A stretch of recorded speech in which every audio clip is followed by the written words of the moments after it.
आप सभी लोगों का बहुत बहुत स्वागत है। आज के इस वीडियो में हम NCERT 6 to 8 का हम बारी बारी से साइंस टॉपिक को कंप्लीट करेंगे। उसके वस्तुनिष्ठ प्रश्न को देखेंगे जो आगामी सभी परीक्षाओं के लिए महत्वपूर्ण होगा। तो चलिए वीडियो को स्टार्ट करते हैं। जितने भी लोग जो तैयारी कर रहे हैं उनके लिए यह वीडियो बहुत ही महत्वपूर्ण होगा। तो चलिए हम शुरू करते हैं पहले क्वेश्चन से। ठीक है, इसमें चैप्टर वाइज होगा और बारी बारी से हम इसको ख़त्म करने वाले हैं। तो आज ये पहला वीडियो है, फर्स्ट वीडियो है। फिर हम सेकेंड वीडियो लाएंगे, थर्ड वीडियो लाएंगे और ये पूरा कवर करेंगे। ठीक है, ऐसा नहीं है कि हम नहीं लाएंगे, हम लाएंगे, निश्चित रूप से लाएंगे। आप लोग देखते रहिए, आप लोगों को दिक्कत ना हो। ठीक है, तो हम फिर इसी तरह का वीडियो फिर सेकेंड भी लाएंगे और अनेक तरह का लाएंगे। पहले हम इसको पूरा ख़त्म कर देंगे, उसके बाद ही फिर जाएंगे। ठीक है, तो चलिए हम स्टार्ट करते हैं। बातें तो बहुत हो गई, चलिए स्टार्ट करते हैं। निम्न में से भोजन के घटक कौन कौन से हैं, यानी हमारा जो भोजन है उसका घटक कौन कौन से हैं।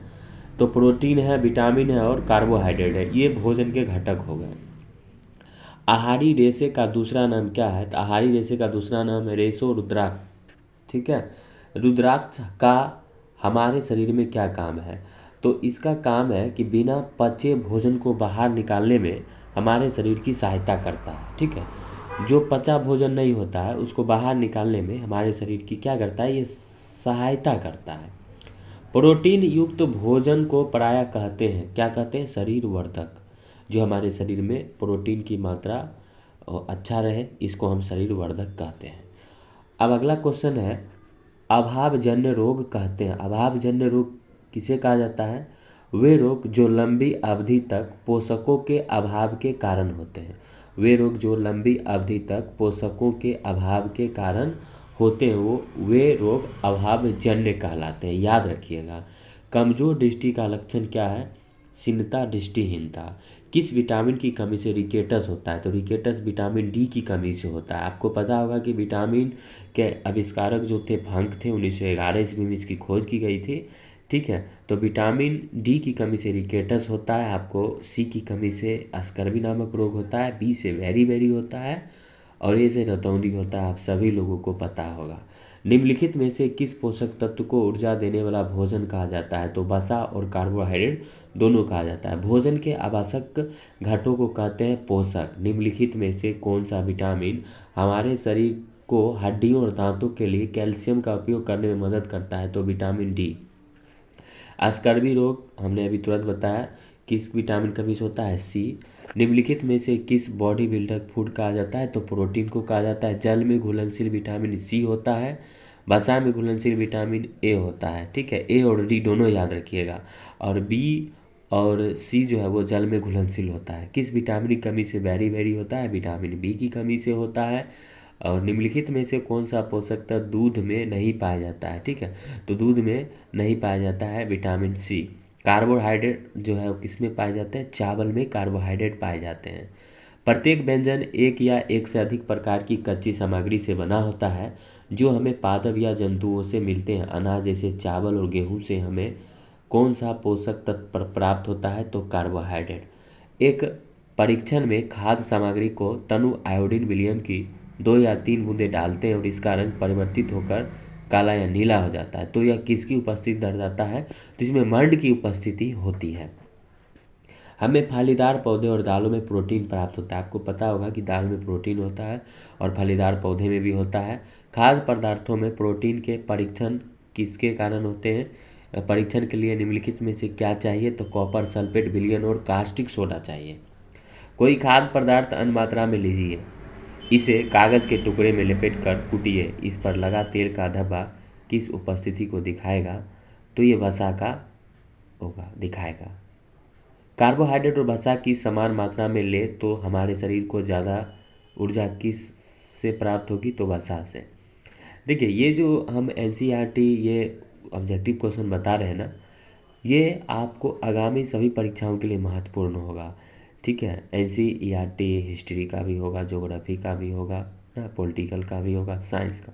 तो ये साइंस का स्पेशल हम पहले ख़त्म करेंगे। दोस्तों मैं बता दूं कि इसमें आपको 140 से 50 इसमें पेज होगा, तो हम कोशिश करेंगे कि बारी बारी से आपको मैं पूरा करता रहूं, ठीक है। इसमें सभी लोगों का अच्छा रहेगा।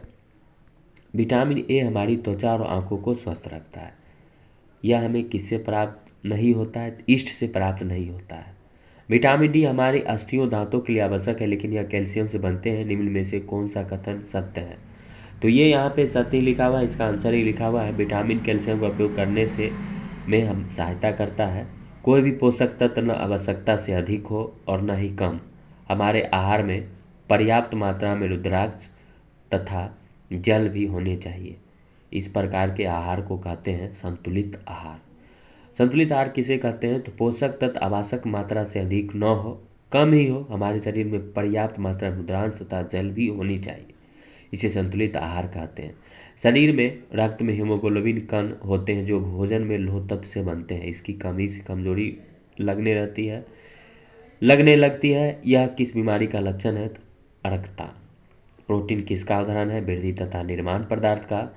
शरीर में ऊतकों का निर्माण प्रोटीन से ही होता है, ठीक है। ऑक्सीकरण द्वारा शरीर की ऊर्जा की आवश्यकता को पूरा करना किसका प्रमुख कार्य है? तो कार्बोहाइड्रेट का है। घाव भरने के लिए किस विटामिन सहायक होता है? कौन सा विटामिन? सी विटामिन जो होता है वो घाव भरने में मदद होता है। किस विटामिन की कमी से किलोसिस नामक रोग हो जाता है? तो किलोसिस नामक रोग होता है विटामिन B2 की कमी से, याद रखिएगा। निम्नलिखित में कौन विटामिन सी का सबसे अच्छा स्रोत है? तो आंवला जो है विटामिन सी का एक अच्छा स्रोत माना जाता है, ठीक है। वे पदार्थ जिनके माध्यम से वस्तुओं को देखा जा सकते हैं लेकिन स्पष्ट रूप से नहीं देखा जा सके, ये पारभासी कहलाते हैं। मतलब वे पदार्थ जिनके माध्यम से वस्तुओं को देखा जा सके लेकिन स्पष्ट रूप से नहीं देखा जा सकता, उसे पारभासी कहते हैं। वे पदार्थ जिनके द्वारा वस्तुओं को स्पष्ट रूप से देखा जा सकता है क्या कहलाता है? पारदर्शी। वस्तुओं को स्पष्ट रूप से देखा जा सकता है उसको क्या कहते हैं? पारदर्शी। और एक होता है जो वस्तुओं को देखा जाएगा लेकिन स्पष्ट रूप से देखा नहीं जाएगा, उसको पारभासी कहते हैं, याद रखिएगा। निम्नलिखित में से कौन सी पारदर्शी सामग्री है? तो पारदर्शी सामग्री होता है पानी होता है, वायु होता है, कांच यानी शीशा होता है। ये जो होते हैं पारदर्शी सामग्री होते हैं। निम्नलिखित में से किस विधि का प्रयोग करके हम विलयन में ठोस विलय को विभक्त कर सकते हैं? तो वाष्पीकरण। कांच उदाहरण है किसका? तो अभी तुरंत हम आपको बताएं पारदर्शी का। विलय पदार्थ होते हैं जो पानी में घुल जाते हैं, उसे विलय का पदार्थ कहते हैं। जल में विलीन होने वाले एक गैस ऑक्सीजन होता है। पानी में द्रवों के नाम है सिरका और नींबू का रस, ये पानी में विलय द्रव होते हैं। पारभासी पदार्थ कौन सा नहीं है? मोटी पुस्तक। मक्खन का पेपर क्या है? पारभासी। कोमल पदार्थ कौन से होते हैं? तो जिन पदार्थों को खरोचा जा सकता है, आसानी से संपीड़ित किया जा सकता है। निम्नलिखित में से कौन सर्वाहारी को श्रेणी में आता है? शाकाहारी और मांसाहारी। निम्नलिखित में से कौन से भोजन के पोषक तत्वों में सम्मिलित है? तो ये होता है खनिज लवण, विटामिन। मानव शरीर की धीमी वृद्धि निम्नलिखित में किसकी कमी के कारण होती है? तो प्रोटीन की कमी से होता है। मधुमक्खियों फूलों से मकरंद एकत्र कर इसे भंडारित करती है क्योंकि फूल और उनका मकरंद वर्ष में केवल कुछ ही समय में ही उपलब्ध होते हैं, ठीक है। तो आगे हम बढ़ते हैं और अब यहाँ पे एक चीज़ और बताते हैं आपको, एक पेज और हम आपको क्लियर कर देते हैं, क्योंकि हम छोटा छोटा ही वीडियो रखेंगे तो अच्छा रहेगा कि आप लोगों को भी दिक्कत ना हो।